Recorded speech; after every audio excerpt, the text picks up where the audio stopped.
No Prevê Saúde desta semana, nós temos a grata satisfação de receber o Dr. Carlos Eduardo Cury. Dr. Carlos Eduardo Cury é médico reumatologista e está aqui para falar sobre a fibromialgia.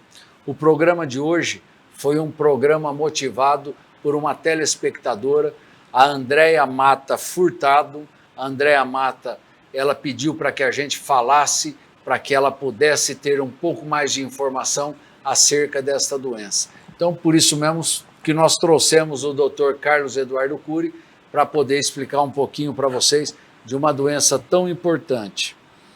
Doutor, já para começarmos, eu gostaria que o senhor explicasse o que é essa doença, a fibromialgia, que não é uma doença tão antiga, ou, na verdade, nós sabemos dela de pouco tempo para cá, 20, 30 anos, é que ela começou a ser mais explorada, uma doença mais esmiuçada.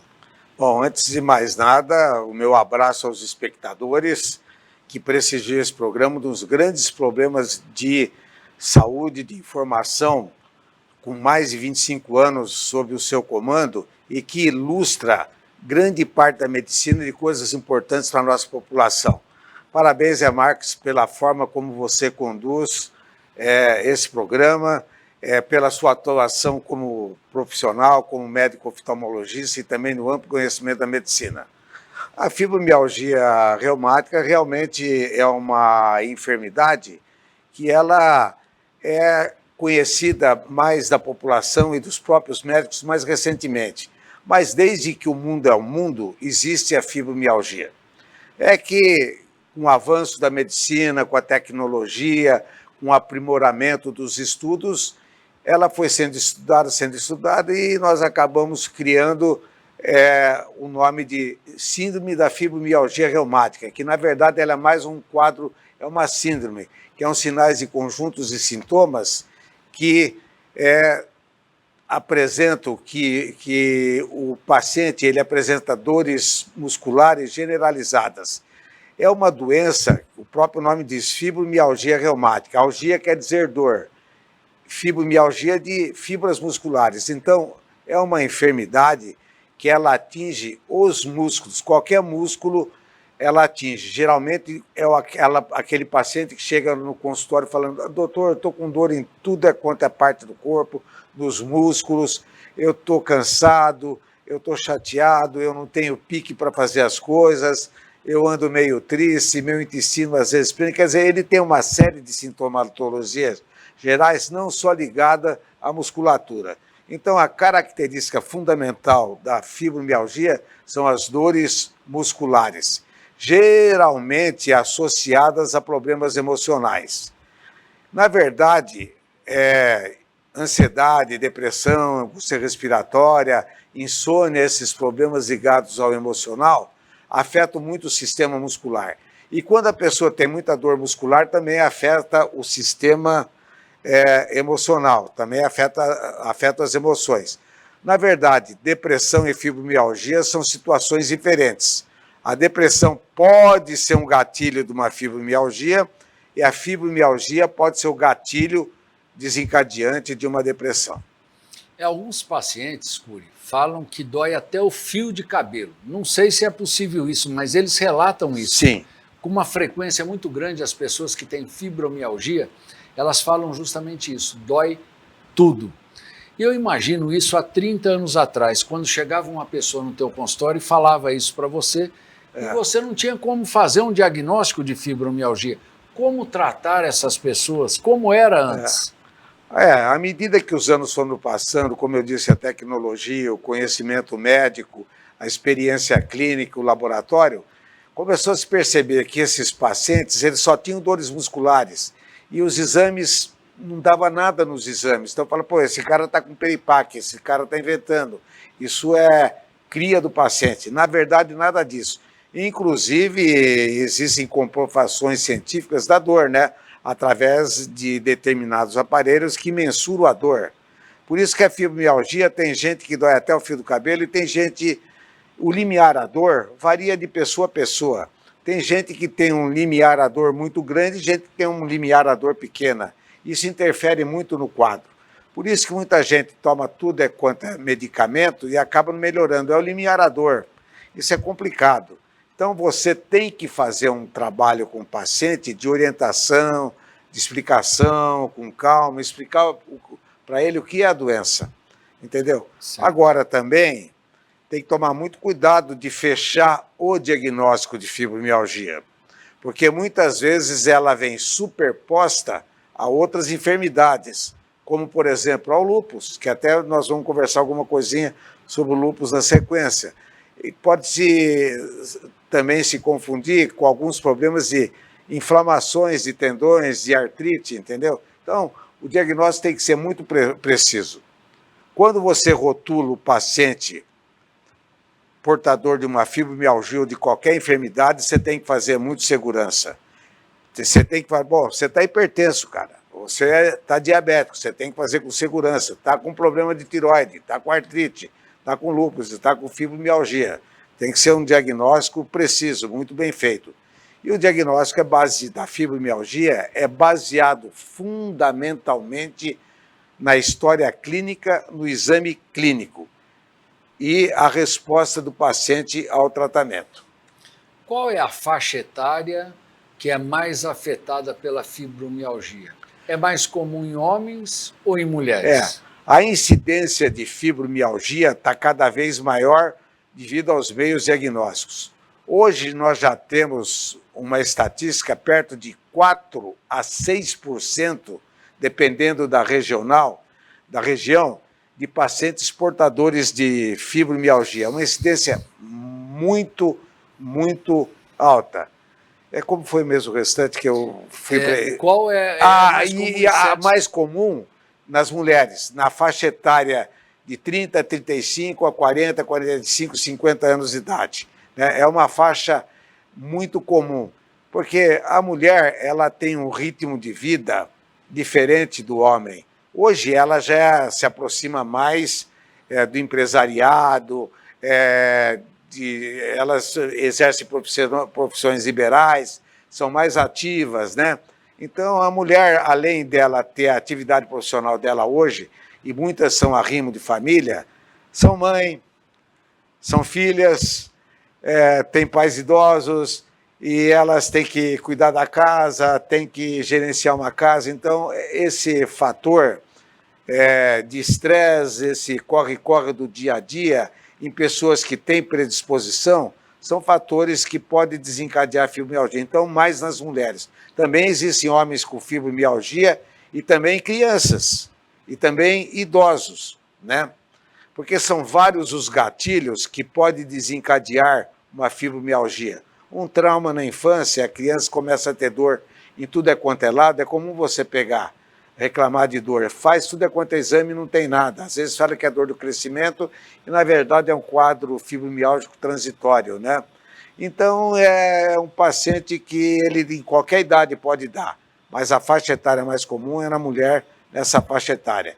E atrelado ao emocional, desencadeado por esforço físico repetitivo, desencadeado por uma infecção, desencadeado por um trauma, entendeu?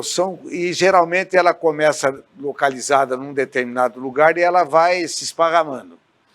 Tem alguma relação com a parte hormonal da mulher? Porque você falou que é dos 35 anos para frente. A mulher, quer queira, quer não, dos 35 anos para frente, começa a ter uma queda hormonal também. Isso tem uma relação, Cury? Grande parte das enfermidades, né, no caso da minha área, das doenças reumáticas, está atrelada aos hormônios, né? A fibromialgia também, naquelas mulheres que têm síndrome menstrual, elas têm tensão pré-menstrual, a incidência da fibromialgia é maior. As mulheres que têm carência hormonal, né, elas podem também, que produzem pouco hormônio tiroidiano, que produzem, tem um desarranjo hormonal, um desequilíbrio hormonal, a incidência é maior. Tanto é que, geralmente, na pós-menopausa, você vê mulheres portadoras de lúpus, mulheres portadoras de fibromialgia, de artrite reumatoide, melhorando da enfermidade. O fator hormonal é claro e cristalino. Sim. Outra coisa, a fibromialgia acaba sendo uma doença incapacitante, tendo que essa paciente muitas vezes se afastar das suas atividades laborais? Sim, ela pode incapacitar a pessoa. E é um problema muito sério, que ela tem dor, dor, dor, dor, e a dor não aparece em exame. A dor é subjetiva. Ela vai no médico, ela fala de dor, fala para a família, pô, mas você tem dor, toma remédio, toma isso, aquilo. Aquilo que eu falei logo no início, o limiar à dor. Tem gente que tem uma dor de cabeça, uma enxaqueca, o outro tem uma enxaqueca do mesmo tipo, esse tem pouca dor e o outro tem muita dor. Depende muito do limiar à dor. E o limiar à dor está ligado aos neurotransmissores. Os neurotransmissores, a nossa capacidade de adaptar ao meio ambiente, depende muito também da nossa genética, da nossa história de vida, da nossa formação, da nossa criação, dos traumas de infância, do ambiente que a gente viveu. Então, é a questão do limiar à dor. É incrível, tenho pacientes que foi feito de tudo. Você faz aquela baita orientação, existe um protocolo no tratamento da fibromialgia, você faz aquela baita orientação, que a gente vai até comentar no final da fibromialgia sobre o tratamento, então existe realmente, ela pode ser incapacitante. O paciente tem pontos e mais pontos doloridos, você faz tudo quanto é exame negativo, vai no médico, você não tem nada, certo? A gente tem que valorizar, ninguém vai no consultório queixar de dor à toa, a dor é real. Tanto é que existem vários estudos dos neurotransmissores, estudos neuropsicológicos que mostram as modificações de neurotransmissores, serotonina, endorfina, adrenalina, noradrenalina, etc., que a paciente tem. Certo. Existe algum fator hereditário, ou seja, algumas famílias que acabam trazendo a mãe com esta fibromialgia, as filhas, a avó também tinha, tias. Existe algum fator hereditário que liga a isso? Sim, sim. A hereditariedade é um fator importante. A hereditariedade é um fator muito importante na origem de enfermidades como a fibromialgia, né? E na grande parte das enfermidades tem a presença da hereditariedade, sim. Está em estudos ainda, mas também a gente nota a maior incidência em familiares que já têm um histórico. Certo.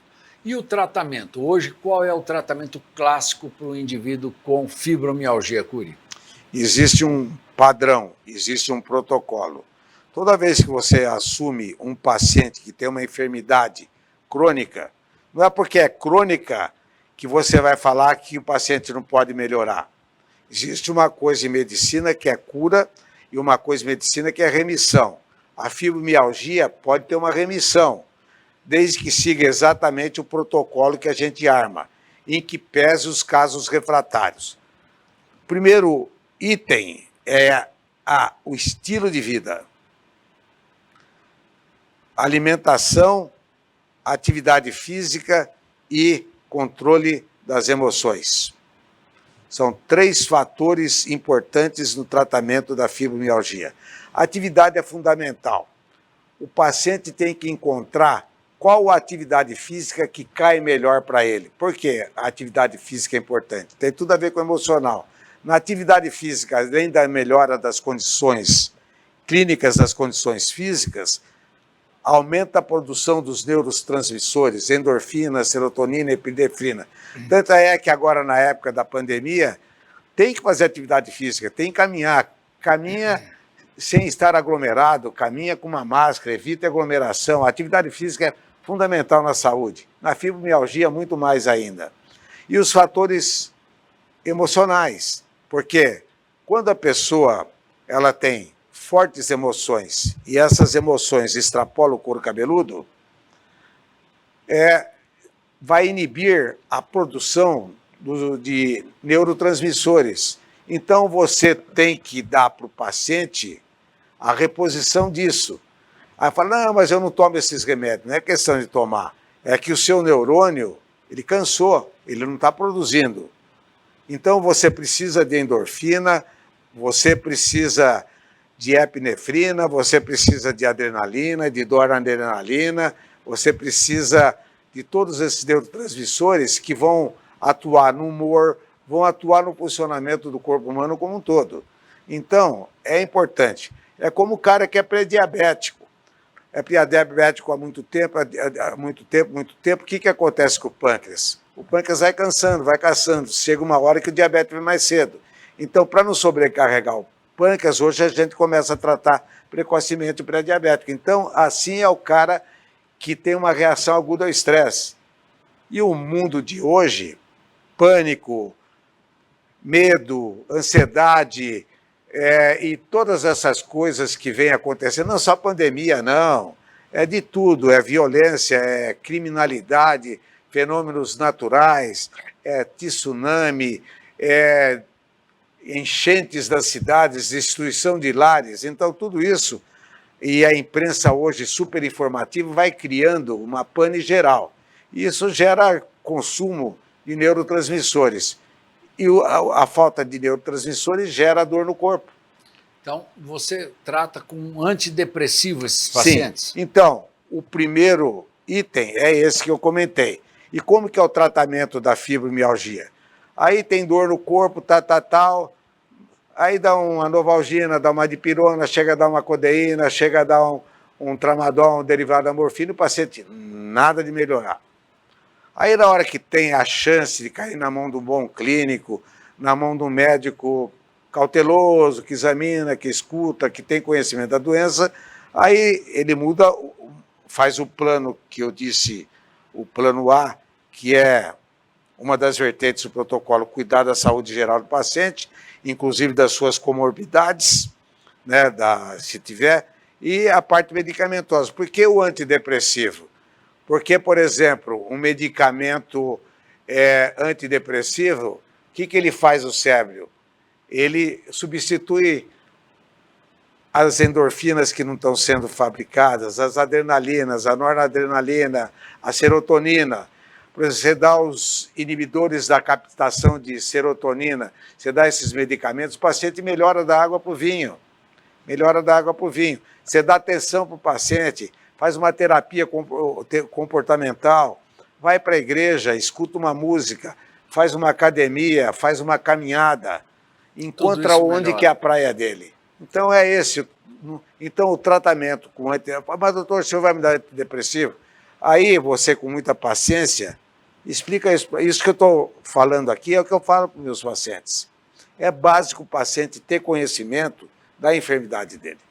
Legal. E com relação ao lúpus, que é uma doença autoimune, o que seria isso?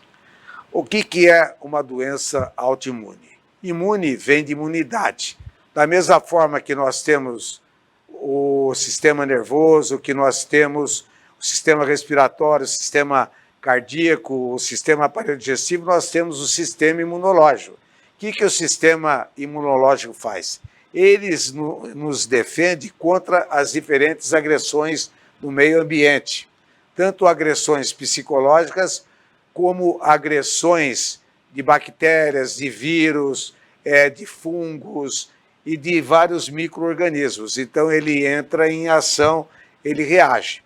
Então muitas vezes quando o sistema imunológico reage diante de uma ação contra ele, a toda ação corresponde a uma reação, o sistema imunológico, em vez de responder com inteligência, ele responde atacando, em vez de defender.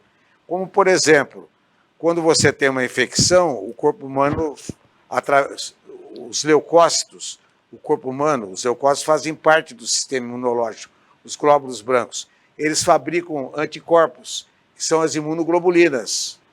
E eles combatem o agente que está atacando, que são os antígenos. Entendeu? Em vez de ele atacar o inimigo, ele começa a atacar a parte normal do corpo humano. No caso do lúpus, a defesa errada, os anticorpos errados, podem atacar tudo. Por isso que é chamado um lúpus eritema sistêmico. Ataca as articulações, a pele e qualquer órgão do corpo humano ele ataca. Por isso que muitas vezes se dá o nome de colagenose, porque o colagenose é o tecido conjuntivo, aquele que une todos os tecidos do corpo humano entre si. Então, por isso que é lúpus eritematoso sistêmico, é uma doença autoimune, porque o próprio organismo fabrica, em vez de defender, ataca o corpo humano. Você fala que, já escutei várias vezes você dizer, que o lúpus é diferente da artrite. Ele beija a articulação e morde os órgãos. E a artrite já é justamente o contrário. Ela beija os órgãos e morde as articulações. Os casos puros de artrite reumatoide mordem as articulações. E os casos puros de lúpus lambem as articulações. No entanto, existe uma coisa que nós chamamos de superposição entre as doenças autoimunes. É comum você encontrar pacientes com várias doenças autoimunes. Já vi grandes recordes, pacientes com lúpus, com uma doença que se chama síndrome de Sjögren, com artrite reumatoide, com esclerodermia e ainda com doenças neurológicas autoimunes associadas. Então, é muito comum, né? Tiroidite autoimune como primeira manifestação de uma doença autoimune. Sua área, uveíte, esclerite. Seu menino é expert nisso. Verdade. Seu filho é um dos grandes conhecedores da doença inflamatória autoimune em medicina, não só na área da reumato. Lesões cerebrais, como você falou, nos olhos, pode atacar também a mulher durante a gravidez? Sim, o lúpus eritematoso sistêmico é muito interessante. A artrite reumatoide, você vê que interessante. A artrite reumatoide, quando a mulher fica grávida, ela zera. A maioria, não toda, a grande maioria zera. O lúpus pode ser um fator, a gravidez pode ser um fator agravante do lúpus. A mulher lúpica pode engravidar? Pode. Com certeza a mulher lúpica pode engravidar. Desde que feito um exame clínico, constatando que ela está em remissão, que ela tem aquelas provas de anticoagulante lúpico, aquelas provas que o lúpus pode mexer com a coagulação sanguínea, porque ele vem muito associado com a doença dos antifosfolípides, que provoca coagulação e é causa de aborto. Então, muitas vezes, as primeiras manifestações do lúpus é o aborto. Então, a mulher, para engravidar, você tem que montar um belo protocolo, avaliar a função renal, função cardíaca e monitorar. Porque grande parte dos medicamentos que a mulher toma para lúpus não atravessam a barreira placentária. Então, ela continua em tratamento. Tanto é que a lúpica que já teve 2, 3 abortos, você fica monitorando a parte de coagulação dela. Porque algumas lúpicas que têm junto a questão dos anticorpos antifosfolípides, que eles são, aparece muito no Covid, que dá coagulação, que dá microembolia, né, afeta a coagulação. Então, essas mulheres, você dá anticoagulante, você vai monitorando com anticoagulante durante a gestação para evitar quando ela já teve histórico de aborto. Mas eu tenho lúpicas com 3 filhos, com 4 filhos. Antigamente, antes de 1995, 90, quando começou o conhecimento maior dessas enfermidades, tinha muito aborto e então com o tempo foi se estudando e a gente, hoje o lúpus não tem que ter mais medo de lúpus, mesmo que ele atinja rim, que ele atinja outros órgãos. Temos N recursos. Se inclusive ele for aos extremos, eu tenho algumas pacientes em hemodiálise, que a pessoa hoje com o avanço da hemodiálise vive normalmente. Mas se a gente pega uma lúpica no começo, tiver um médico competente, um médico atencioso, um paciente, porque muitas vezes é o paciente que não ajuda, que faça a sua periodicidade no consultório, você não deixa afetar o rim. Você tem N meios de evitar o comprometimento renal, cardíaco e as vasculites, né? Muitas vezes a mulher, a primeira manifestação do lúpus é uma crise psicótica, porque o paciente tem vasculites, inflamação nos vasos do cérebro. os neurônios eles ficam afetados. Então, tem surtos psicóticos de paranoia, esquizofrenia, síndrome borderline, bipolaridade. Certo. Cury, para encerrar, qual é o tratamento para o lúpus? Da mesma forma que eu falei para vocês que na fibromialgia nós temos o tratamento das comorbidades e o estilo de vida. Se tem comorbidade, nem vou mencionar quais são, você trata. E estilo de vida, alimentação, atividade física e controle emocional, o paciente tem que ser expert. Ele tem que conhecer tudo sobre a doença dele. Os remédios que ele toma, o que a doença pode causar e o que não pode causar. E no tratamento medicamentoso, você tem duas vertentes. As drogas que mudam o curso da doença, que podem levar o lúpus à remissão, e você tem as drogas que combatem os sinais e sintomas, que geralmente o tratamento é à base de corticoide. E também não tem que ter medo de corticoide quando você analisa risco e benefício. Ele salva vidas, entendeu? Corticoide, anti-inflamatórios, etc. E nas drogas que mudam o curso da doença, você começa com a hidroxicloroquina, que é uma droga fantástica, é uma imunomoduladora, estimula o sistema imunológico a produzir anticorpos favoráveis, melhora, deixa as células burras mais inteligentes. Depois você tem outras drogas, como metotrexato, leflunomida, que tem esse mesmo papel, e quando esse tripé falha, você tem hoje as drogas biológicas, né? O belimumab e o rituximab, que são drogas fantásticas e que a gente usa muito hoje no lúpus e que a gente usa muito no lúpus quando ele é superposto a outras doenças autoimunes. Então, é uma realidade hoje. O lúpus tem cura? Não digo que tem cura. Ele tem remissão? Sim, pode ter remissão.